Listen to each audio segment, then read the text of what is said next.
At the edge of a small, quiet town lived an old woman named Eleanor. Her cottage was tiny and peaceful, with creaky wooden floors that whispered when she walked. The curtains were faded, the garden wild with weeds and the flowers dancing together. But Eleanor liked it that way. She lived alone, except for her gray cat, Whisper. He followed her everywhere from sweeping the porch to sitting by the fire. He would purr when she spoke and rub gently against her legs, as if reminding her she was never truly alone. Eleanor had no more family left, no more savings tucked away, just a rocking chair, a warm hearth, and a quiet heart. People often asked how she stayed so calm. She would smile and say, "The less I carry, the more space I have for peace." One crisp autumn morning, as she swept her porch, orange leaves danced around her feet. Whisper padded alongside, tail high, playfully pawing at the swirling leaves. Then suddenly, he stopped near an old clay pot and meowed loudly. He scratched at the ground and looked up at her with bright eyes. "What is it, Whisper?" Eleanor asked softly. The chap meowed again and brushed against her ankles.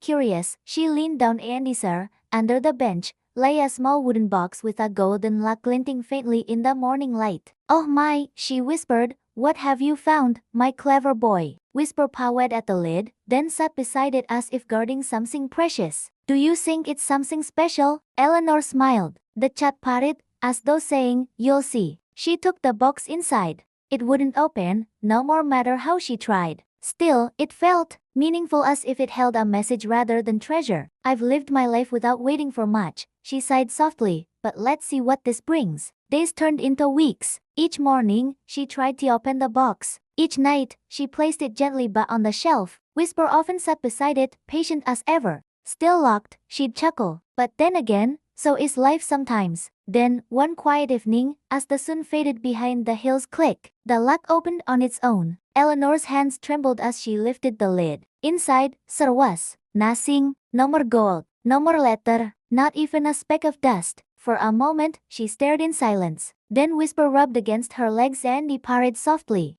And Eleanor began to laugh, not from disappointment, but from understanding. "All this time," she whispered, "I thought this box would give me something. But it only reminded me that I already have everything I need." She poured herself a cup of tea, sat by the fire, and stroked Whisper's fur. Outside, the last of the leaves drifted to the ground. The empty box sat beside her cup, a quiet reminder that sometimes, the greatest treasures come with no more wrapping at all. Because happiness isn't found in what you receive, it's found in how gently you hold what you already have.